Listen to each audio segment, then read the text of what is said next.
every opportunity. An optimist sees the opportunity in every difficulty.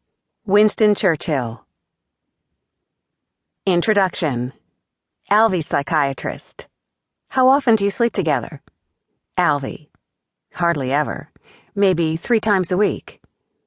Annie, psychiatrist. Do you have sex often? Annie. Constantly. I'd say 3 times a week. Annie Hall. Psychological science has established a simple truth. How we view the world and how we interact with it change how the world responds to us. It's a compelling fact that's all too easily forgotten. Our way of being, our take on things, the attitude we bring to life, what I call our affective mindset, colors our world, affecting our health, our wealth, and our general well-being. Psychologists have developed several ways to measure different mindsets, pessimism and optimism, so that it's now possible to quantify the differences between these fundamental ways of thinking.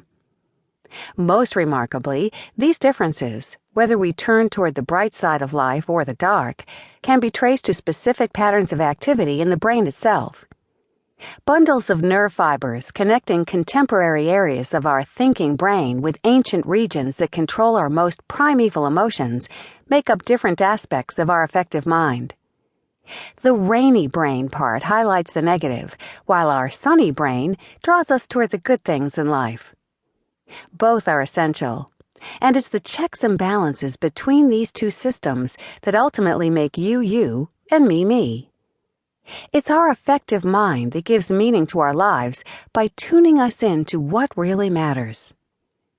For over 20 years, the diverse ways in which people interpret the world around them have been at the heart of my scientific work. My quest has been to try to illuminate, piece by tantalizing piece, those parts of our brain that allow us to experience joys and fears, appreciate beauty, have fun, and worry to the point of existential despair. Affect infuses our mind with meaning, making us aware of what might harm us, alerting us to what might go wrong, drawing us toward what's good for us, and highlighting the pleasures and sheer joys of living. Across millions of years of evolution, ancient neural structures have reached out to forge links with more recent brain regions, developing circuits and networks that tune us in to what's important. Subtle differences in the reactivity of these affective brain circuits result in deeply divergent attitudes and outlooks on life, the heart of what I call our affective mind. It is here that we will surely find the answers to why we differ so much from one another. Our affective mind gives us soul, puts the fire into life. This capacity to experience and feel emotions, especially in how we react to pleasures and dangers, is shared with many other species. But when linked up with our enlarged cerebral cortex, that part of our brain that gives us our unique cognitive talents to speak, think, and solve problems, our affective mind allows us to transcend the rest of biology. This glorious intersection of thinking and feeling can lead us to be stopped in our tracks by the haunting beauty of a sunset, or to be moved to tears by a simple sequence of musical notes or words. The same combination of ancient and contemporary brain regions also has a downside, however, leaving us vulnerable to existential angst. All too easily, we can be overwhelmed by fears and worries, and laid low by the sheer, monstrous crying of the wind, as W.B. Yeats so beautifully put it.